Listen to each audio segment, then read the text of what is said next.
Bem, nós estamos de volta aqui no N Restaurante, que é um dos melhores endereços da comida espanhola em São Paulo, e estamos dando continuidade àquela nossa conta de montar uma vinícola, gente. Ó, nós já gastamos 1.080.000 para ter 10 hectares de terra, 5.000 cultivados. 5 hectares. 5 hectares cultivados. E nós agora vamos discutir que vinho que nós fizemos, quantas garrafas deu. Vamos lá, Gladstone. Bom, vamos continuar essa conta. Quer exatamente. dizer, eu gastei 1.080.000, eu tenho 5 hectares produzindo.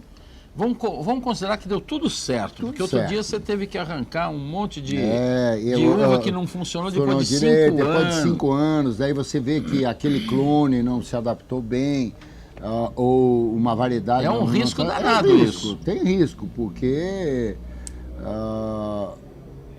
você não sabe.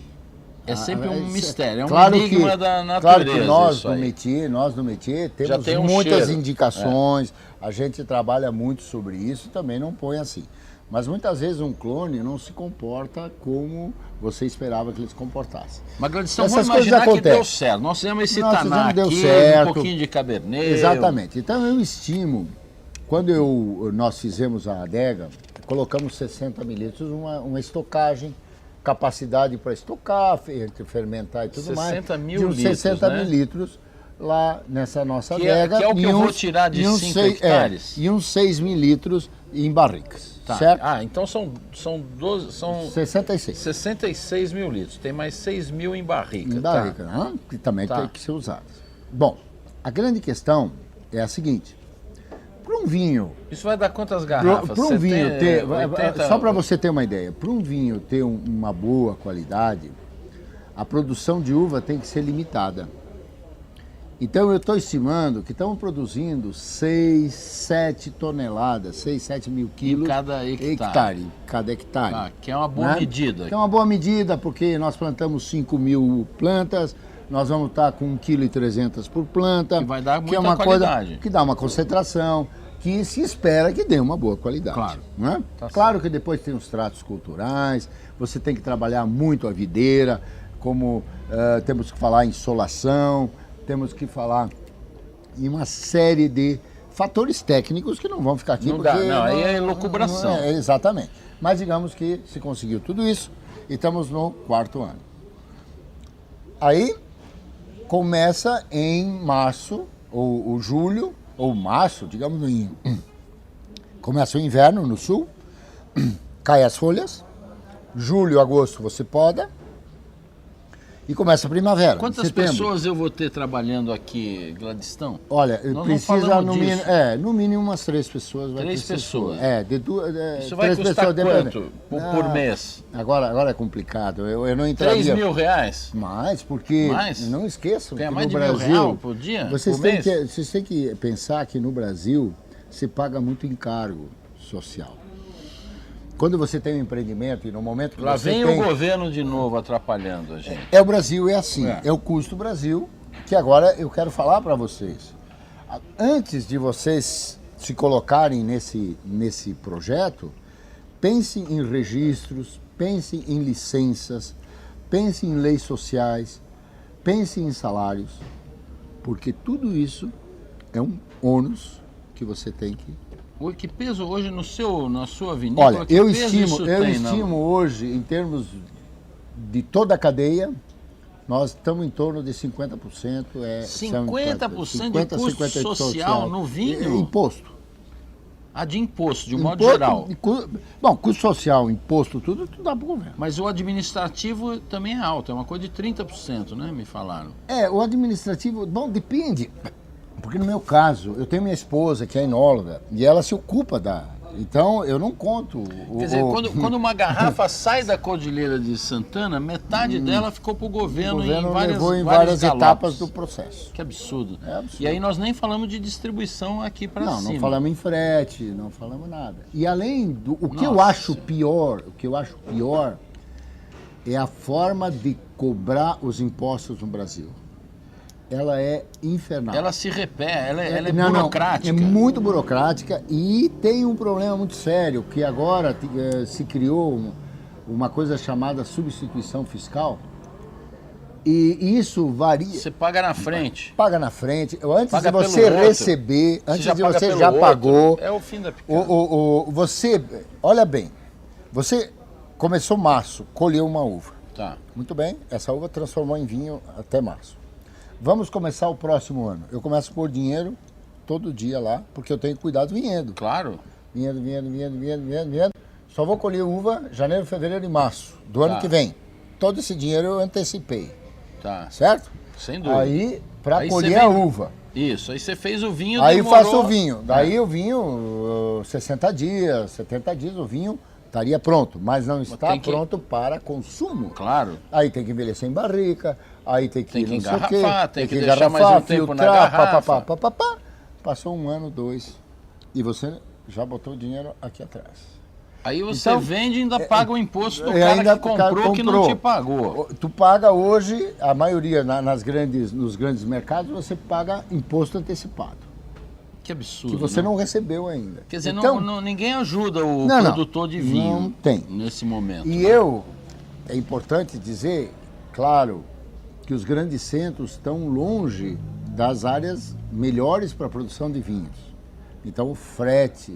São Paulo consome tudo e está longe. E está lá longe. Então, eu estou a 2.000 quilômetros. A garrafa tem que viajar vazia, voltar cheia para cá. A tua garrafa vai de São Paulo para lá? Vai de Porto Alegre. De Porto Alegre para lá. Mais 600 quilômetros para o sul e volta cheia de lá para cá. Isso custa. E como eu sou pequeno... Caixa de papelão. Garrafa, rolha, caixa de papelão, rótulo. Que custo tem isso? Garrafa aqui, por exemplo, o rótulo, olha, garrafa, hoje, por cápsula... eu ser pequeno, uma garrafa não custa menos de R$1,30, R$1,20. Isso, por quê? O vidro mais o rótulo? Não, só o vidro. Só o vidro? Só o vidro. R$1,30? É. E depois tem frete. Por quê? Porque eu sou pequeno, então eu compro pequeno volume. E esse cara o grande também volume vai ser menor ainda. E rótulo, rolha, cápsula, também mais ou é caro. menos. É caro por quê? Porque você faz em pequena escala. Rótulo é uma coisa barata. Se tu fizer 1 milhão de rótulos, mas eu faço pequenos volumes. E pequenos volumes já pode custar quase R$1. Quase R$1 nessa brincadeira. Se tu fizer 5 mil rótulos... A rolha não passa de R$1, Gladys? Vai passar. Mas eu vou chegar lá. Tá. Se você fizer um rótulo especial e pequenos volumes, pode custar perfeitamente R$1 um rótulo. Nossa Senhora. Se você... A rolha no Brasil é muito cara, porque é importada, cortiça, ainda a tradição é de cortiça. E uma rolha de primeira, de alto nível, $1. $1, né? $1 e pouco.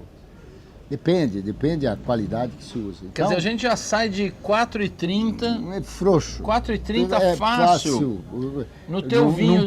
Em pequena produção num vinho de 20 já ficou R$4,30 de rolha, de vidro... De embalagem. Sem contar a caixa de papelão e tudo. Põe junto a caixa de papelão, porque a caixa de papelão é barata. Daí, e o frete? O frete para São Paulo, o frete é caríssimo. Quanto porque pesa o frete, numa quando garrafa? você pega um frete e você enche um caminhão, você pega uma carreta, divide por 1.300 caixas. Aí é uma coisa. Quando você põe 3 caixinhas, 5 caixinhas para chegar em São Paulo, custa provavelmente, eu não lembro, que minha esposa que tem os números, mas é muito caro. Por quê? Por causa do volume. Mas chega a pesar numa garrafa mais R$1, por exemplo? Pode pesar, se não é mais. É mesmo, hein? É um escândalo, não? Um escândalo, é uma questão de escala. Mas, Gladstone, vamos esquecer os custos de governo, que eu ando com uma raiva de governo. Não, governo deixamos para lá, porque... Vamos falar um pouco de mercado. Esse vinho que nós fizemos com todo carinho e tudo, que custou esse investimento, 5 anos da minha vida lá, que eu não tirei dinheiro, não vou nem pensar em amortizar esse capital. Vamos fingir que eu ganhei de presente e eu não quero amortecer. Eu trabalhava lá em Brasília e arranjei uma grana purfa e montei, tá certo? Pronto. Bom, aí vamos imaginar o seguinte, eu vou vender aqui, eu fiz um vinho que pode alcançar que valor para o consumidor final? Porque outro dia eu entrevistei aqui meu amigo Oscar Porres do Marquês de Tomares, que faz um vinho fabuloso, que vem da Espanha e que é vendido a 20 e poucos reais para o consumidor final. Aí o brasileiro que já não prestigia o vinho brasileiro, ele tem que pagar isso no máximo. Eu não posso vender a mais de 20. Mas então vamos pôr a cadeia. Você está lá no interior. É duro fazer vinho no Brasil, muito, hein, bicho? Muito. Porque, primeiro, esse aqui é um problema de escala. Porque são pequenas produções. Então, pequenas produções custa mais caro. Custa mais caro. Mais caro. Você acha que o cliente pode entender isso também? Não sei se entende, mas custa mais caro. O Cordilheira, por exemplo, tem essa imagem no mercado. Todo mundo sabe que é uma coisa meio boutique. É muito boutique, é muito boutique. É tradicional, coisa boutique, pequena, não tem jeito. Já tem um custo por garrafa caro. Você tem o frete que é caro. E você tem os impostos que você paga antecipado. Quantas garrafas que eu estou fazendo lá? Eu estimei 20 mil garrafas. 20 mil garrafas. 20 mil garrafas. Eu vou Vai vender 20 mil garrafas. Aí, a quanto eu vou vender, você acha? Vamos supor que você venda na primeira... Se você vender a 10... 10 reais? É muito você pouco. já perdeu dinheiro. Não vou vender a 10. Bebo tudo. Bebe tudo. Não dá. Mas se você vender a 10, no supermercado custa 40. Ah, tá certo, porque tem um intermediário. Tem um intermediário, tem o imposto de substituição tributária, o lucro do supermercado. Não sei o quê, Quer supermercado, dizer, 10 vira 40. Outra, não recomendo que tu venda pequenos volumes em supermercado. Não funciona. Não funciona. O supermercado é para escala, para grandes volumes. Mas volumes. Vamos supor que eu tenho aqui, eu tenho 20 clientes qualificados e que eu vou vender minhas... Agora, se tu vender direto, se você não colocar um distribuidor... Aí você pode, digamos, se você tem uma venda direta pro consumidor final, sem ser restaurante, bom, aí você pode vender por uns 15, 20 reais. Então vamos fazer conta de vinho. Vamos imaginar que deu tudo muito certo, que vale 20 reais. Então 20 reais, nós estamos falando de 400 mil reais. De faturamento. 400 mil reais no ano que eu estou recebendo, na verdade, 2 anos depois, né? Porque entre 1 ano e meio depois. Pois é, põe como uma média. Mas, o Gladstone, de 400 mil reais, quanto é que vai sobrar para mim? Porque eu tenho que tirar primeiro os 4,50 da embalagem, eu tenho os funcionários que eu não pus aqui. Olha, se te sobrar 10% limpo... 10%? Que é uma coisa que eu acho... 40 mil reais. 40 mil reais. É uma droga de negócio isso aqui, Gladstone. Eu te falei. Eu vou ganhar o ano inteiro o que você o tem cara um monte ganha... de risco. Você tem um monte de risco. Ainda se dá prazer. Olha, você não pôs a conta do marketing aqui, não porque você tem que fazer publicidade, tem que reunir imprensa, promover o seu vinho, fazer um jantar fino. Hein? Gladstone, já acabou de novo. Gente, olha, pense nos números, hein? Olha lá, é melhor comprar o do Gladstone que já está pronto. Olha, o que eu digo sempre, nós podemos até ficar sem beber, mas beber mal jamais, né? Saúde, gente.